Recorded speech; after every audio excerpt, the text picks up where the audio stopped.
इस उपचुनाव से न तो मुख्यमंत्री बदल रहा है न सरकार बदल, अपना मंत्री बनाने का मौका है। अगर पूरे इतिहास को देखें तो कभी कमल नहीं खिला। हर चीज़ का एंड होता है, परमानेंट कोई चीज़ है नहीं। तो यहाँ पर कोई काम तो हो ही नहीं रहा था, अलग हम अपना काम चाहते हैं। और हरियाणा में किसानों को पीटा गया, तो आपको नहीं लगता कि आपको सड़कों पे उनके साथ उतरना चाहिए था? मैं तो किसानों के साथ पहले भी था, किसानों के साथ आज भी हूँ। तो वो कांग्रेस को मोटा बनाने वाली बात है। भाई कांग्रेस को मोटा बनाए कोई न तो हल खचवाना न बोगी खचवानी।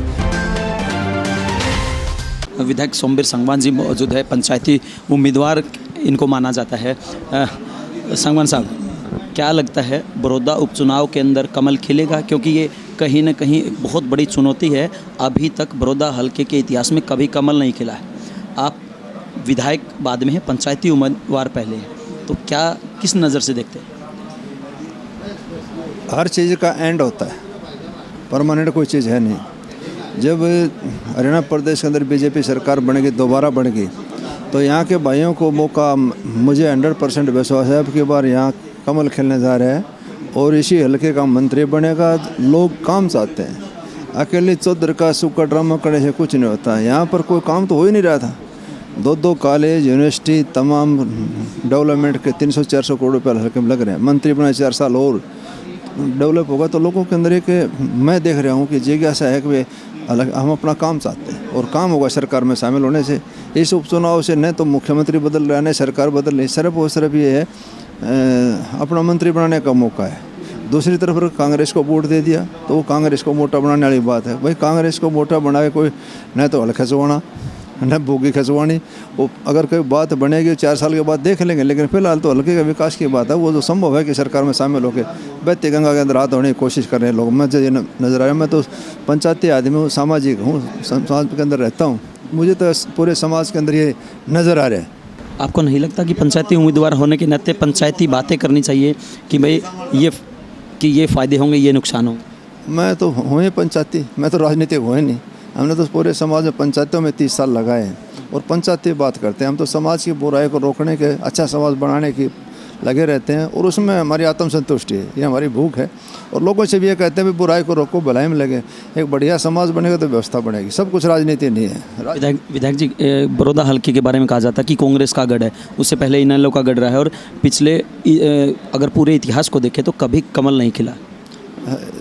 मोदी जी, अटल बिहारी वाजपेयी जी से पहले पूरे देश में कहाँ थी बीजेपी?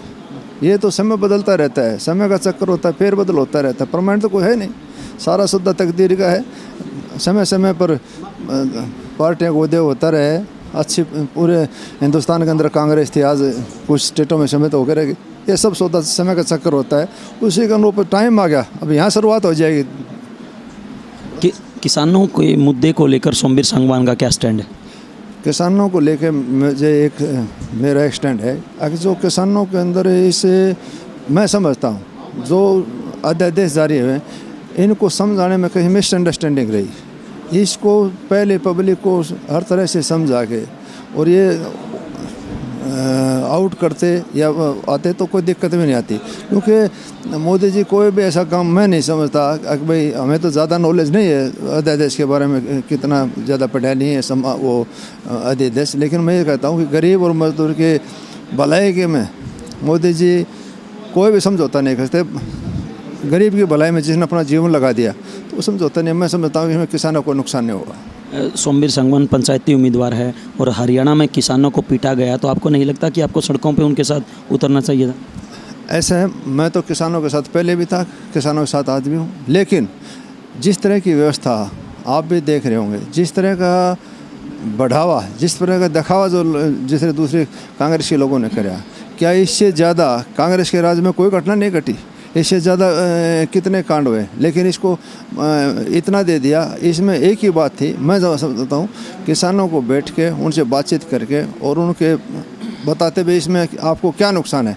अमेंडमेंट भी तो हो सकता है, कोई दिक्कत है उसमें सुधार भी हो सकता है। हिंदुस्तान के लोकतंत्र के अंदर कितने अमेंडमेंट है संविधान में? अगर कोई 19-20 है तो चेंज भी हो सकता है। कोई अंतिम प्रश्न, अगर हम जींद के अंदर पीटीआई की रैली की बात करें तो आपने वहाँ मंच से संबोधित किया था कि अगर पीटीआई का कहीं पर भी पसीना बहेगा तो वहाँ मेरा खून बहेगा, आपको हर हाल में दोबारा नियुक्ति दिलाई जाएगी, मैं विश्वास दिलाता हूँ।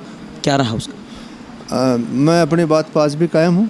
और हम पंचायती आदमी थे, मुख्यमंत्री से यस कराई थी, बाकायदा रोहतक के अंदर मीटिंग कराई, AGCLR से मीटिंग कराई।